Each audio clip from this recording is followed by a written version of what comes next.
Bonsoir messieurs, dames, ou rebonsoir si vous débarquez d'une autre vidéo.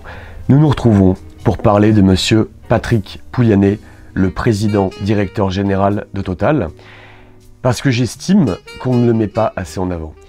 On se retrouve en grosse partie dans la merde à cause de cette personne. Alors c'est peut-être pas évident pour la majorité du grand public qui se fout de regarder qui est le PDG de Total, qui réfléchit pas, qui connecte pas les points. C'est pas grave, ça me semble beaucoup plus problématique du côté des journalistes. J'entends très peu revenir son nom dans les médias. Tout à l'heure, j'ai fait une recherche manuelle sur Google Actualité pour voir qui en parlait, qui avait enfin consacré un article, parce que moi, vous savez que ça fait plusieurs jours que je vous en parle. Enfin, j'ai trouvé quelque chose sur Libération. Et du côté de la Belgique. Du reste, après, c'est des conneries d'articles à la con, genre info, intox. Est-ce que Patrick Pouyanné gagne 400 000, 500 000, 600 000 par mois? On s'en fout. Ce qu'il faut retenir, c'est qu'il gagne énormément d'argent et surtout qu'il s'est augmenté de 52%. 52%. Après, il a rincé les actionnaires, ce qui est très bien pour les actionnaires, mais il a oublié d'augmenter les salariés qui se sont mis en grève. Alors, ce qui est vraiment dégueulasse, mais vraiment le pire de tout, c'est le communiqué de Total qui a dit qu'apparemment, en moyenne, les employés, la gréviste, se feraient environ 5 000 € par mois. C'est faux, et c'est une pratique honteuse, c'est de la délation. Il y a pas mal d'employés qui font grève, qui sont à 2500, 3000, alors certes, plus des primes. Et alors, vu les profits records de cette entreprise, vu que le PDG, surtout c'est ça qu'il faut retenir, le PDG, Patrick Pouyanné, s'augmente de 52%. À quel moment tu fais pas profiter les salariés? Vous savez, ce qui est terrible, le pire dans l'histoire, c'est que la mentalité de ces connards-là, d'un mec comme Pouyanné, c'est de se dire « j'en ai rien à foutre parce que ces mecs sont remplaçables ». Parce qu'en fait, un mec comme Pouyanné, il vient des années 60. Il est né, je crois, en 63, à une époque où c'était beaucoup plus simple. Tout était beaucoup plus simple. Les gens qui sont nés dans les années 50-60, ils ont évité la Seconde Guerre mondiale, ils sont arrivés dans une époque où tout était à refaire. Il y avait de l'argent, tout était encore possible, on montait des business, tout était possible. Pendant 30 ans, tout a été beaucoup plus simple. Et ces mecs-là sont complètement hors sol, et en fait, leur mentalité, parce que eux, alors c'est très bien, ils ont fait des bonnes études, ils ont bossé, hein, je dis pas le contraire, c'est tout ça, tous ces mecs-là qui sont à la direction de Total, qui bossent dans les hautes sphères, on va dire, ce sont des bosseurs, d'accord, ils ont fait des grandes écoles, mais ils sont hors sol, c'est-à-dire qu'en fait, dans leur tête, ils se disent, non mais attends, quand tu débutes chez Total, c'est normal que tu gagnes à peu près 2000, 2500 €, et c'est pas parce que moi je suis à 500 000 par mois que tu dois me demander plus, parce que moi je peux te remplacer quand je veux. C'est ça qu'ils pensent au fond, ces mecs-là. Ils n'ont jamais bossé dans une raffinerie. Ce qui est terrible en fait, c'est qu'eux, ils considèrent que bosser dans une raffinerie, c'est comme bosser chez McDo, d'être caissier, etc., qui sont déjà des métiers extrêmement durs, mais ils ne prennent pas en compte la difficulté du métier. C'est un peu comme bosser dans une mine, c'est que tu vas te prendre des produits, tu vas sentir des produits, c'est très désagréable. Ces métiers sont extrêmement fatigants. Quel est le bon prix pour rémunérer ces métiers? J'en sais rien. Mais en tout cas, la demande actuelle de 10% en plus est totalement légitime. Mais qu'est-ce que fait Pouyanné en attendant? Qu'est-ce qu'on fait? Parce que nous, après, parce que là, il y a plein d'effets, entre guillemets, secondaires qu'on est en train de se taper. C'est-à-dire que là, le pays commence à péter un plomb.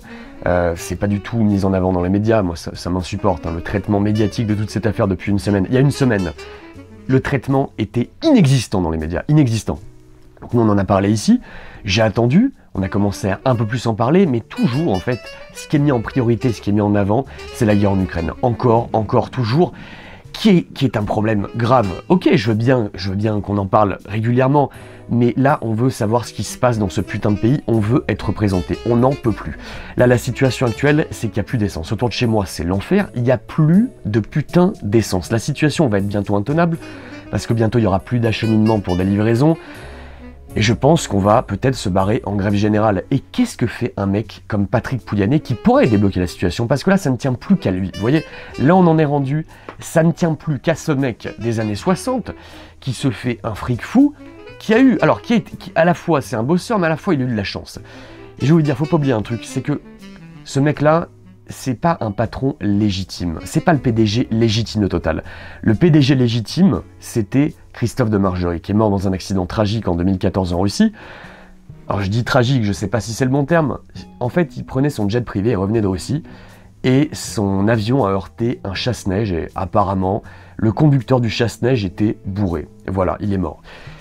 Vous en tirez vos conclusions. En tout cas, ce qui s'est passé, c'est qu'après, Pouyanné est devenu PDG. Alors moi, j'entendais parler de Pouyanné bien avant qu'il soit PDG. Et j'ai entendu pratiquement que du négatif sur lui, bien avant que sur PDG. Ne travaillant pas chez Total, j'en avais rien à foutre, mais là, vu que son manque de réaction me met dans la merde, ça m'insupporte, parce que je me rappelle maintenant, je suis en train de me souvenir de tout ce que j'ai pu entendre sur lui à l'époque, de toute cette entreprise, de la mentalité, de ce qui se passe, etc. Là, ça me fait péter un plomb. J'en peux plus. Je me dis, qu'est-ce que fout ce mec? Et surtout, où est la pression médiatique pour afficher ce mec? Pour en parler? Où sont les interviews? Qu'est-ce que fait Patrick Pouyanné aujourd'hui? Où est-il? Qu'est-ce qu'il fait? C'est ça que je veux savoir, c'est ça que les Français veulent savoir. Parce que là, vous êtes ignorants, certains, pour beaucoup de la situation, et je le comprends. Moi, il se trouve que pour plein de raisons, je suis au courant de plein de trucs depuis très longtemps. Mais je me dis, puis là, il y a une semaine, je me disais, mais qu'est-ce que c'est que ce merdier? Je me retrouve dans les embouteillages devant une station-service. Je me suis dit, qu'est-ce qui se passe? Et c'est seulement en rentrant chez moi, en faisant une recherche manuelle sur Google, que je suis tombé sur quelques articles. Mais les informations, je vous l'avais dit, n'étaient pas mises en avant. J'ai trouvé ça hallucinant. On se retrouve une semaine plus tard, la situation s'est empirée, rien n'a changé. Je sais même pas si je dois parler de Macron, parce que le mec est absent. En fait, je me dis, à quoi sert Macron actuellement? Qui est Emmanuel Macron? Apparemment, c'est notre président de la République. C'est le président de tous les Français, c'est censé être la personne qui va nous débloquer ce genre de situation. Bah non. Parce que Macron, qu'est-ce qu'il a dit il y a quelques jours? Non, mais vous savez, ce n'est pas le rôle du président de la République que de s'immiscer dans les relations des négociations chez Total et Esso. Par contre, le lendemain, ils font des réquisitions dans les raffineries, ça me fait marrer. Mais vous savez, je serais même plus surpris que dans quelques jours, Macron déclare, non mais vous savez, le rôle du président de la République, ce n'est pas de gérer le pays. Hein, c'est juste de sniffer de la coke. Je sais pas, je serais même plus surpris à arriver où on en est. C'est devenu tellement n'importe quoi. Je mets Macron hors de l'équation, j'en ai plus rien à foutre. Mais je me dis en fait, la personne qui pourrait nous sortir directement de la situation, c'est Patrick Pouyanné. Augmentation de 10%, éventuellement tu négocies à 7-8%. Terminé. Il y en aura le cul de ces conneries. Ce que ces gens-là complètement hors sol ne voient pas. Et pourquoi ils ne le voient pas? Parce qu'ils ont des baraques, ils ont je sais pas combien de logements secondaires, ils ont plusieurs bagnoles, ils ont des chauffeurs privés, ils ont même des jets. Comment tu veux garder comment tu veux garder les pieds sur terre quand tu gagnes plus de, ne serait-ce que 100 000 € par mois? À quel moment tu es encore dans la vie réelle? Ce mec s'en fout. Vous croyez qu'il fait... Est-ce que vous croyez qu'un mec comme Pouyanné, qui actuellement ne fait rien, est-ce que vous croyez que tous les matins, il se lève à 7 h pour aller faire son plein pour arriver à son boulot? Bien sûr que non. Il y a je sais pas combien de gens, pareil, dans les médias, c'est pareil. Il y en a plein qui vivent sur Paris et surtout qui ont leur chauffeur privé, il fallait le voir. Il y avait une chaîne qui était d'importance capitale, c'était la chaîne d'Isadora Duncan qui nous montrait comment tous ces journalistes, et même les invités, et même des chanteurs, comment ils arrivaient dans les locaux de BFM, CNews et compagnie, mais ils ont tous un chauffeur.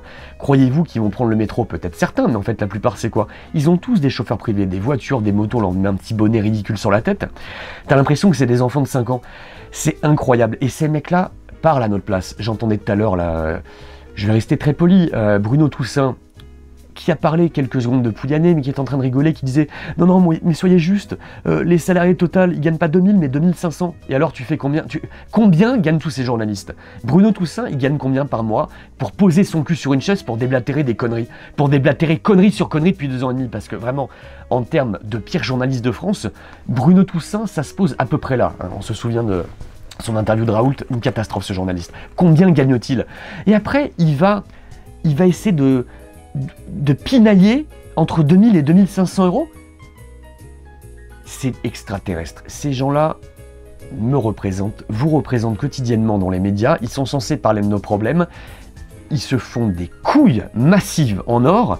Et après, ils se permettent de pinailler sur 500 balles parce qu'il y a des mecs là actuellement légitimement n'en peuvent plus de ces conneries, qui ne supportent plus ce qui se passe.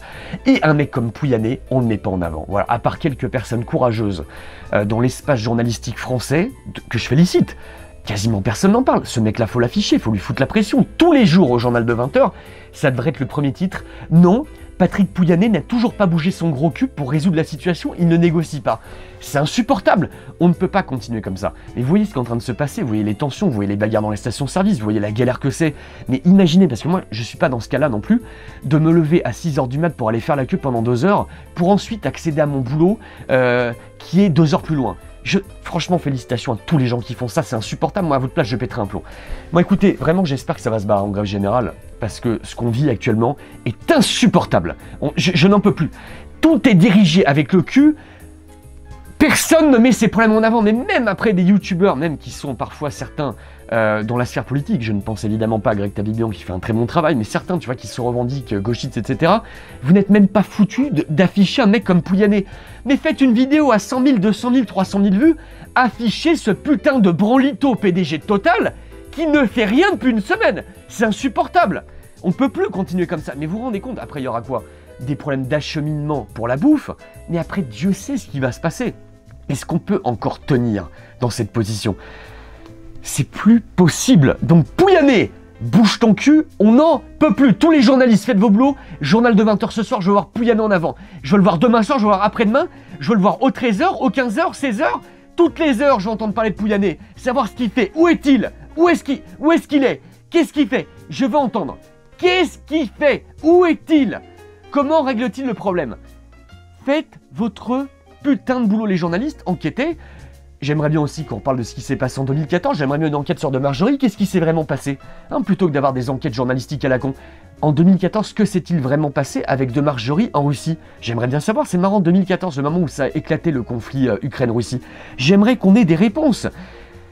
Bref, j'en peux plus de ces conneries, les gars. Donc fallait que je passe ce coup de gueule, parce que je me dis, le problème quand j'en parle en radio libre, et je vais en reparler, on va en reparler, on va refaire des radios libres. Et là, ce week-end, on aura quelqu'un qui bosse dans une raffinerie qui va prendre la parole, parce que j'aimerais bien des gens comme ça en avant. Mais je crois que des fois, je suis obligé d'en parler en face cam, parce qu'apparemment, ça n'atteint pas l'algorithme YouTube. Cet algorithme de merde qui shadowban, on sera également shadowban certainement, mais il faut que je vous en parle, donc voilà.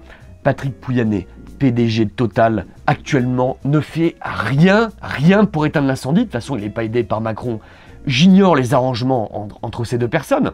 Macron, de toute façon, on l'oublie, il ne sert plus à rien. Ce gouvernement, ce sont des incapables, des menteurs, un Véran qui a encore menti. J'ai même plus envie de les afficher, ça sert à rien. De toute façon, vous savez quoi, si encore je mets tous les problèmes en avant du gouvernement, je vais me faire strike. Mais en fait, je me dis, je vais même plus prendre de risques à en parler parce qu'ils ne servent à rien.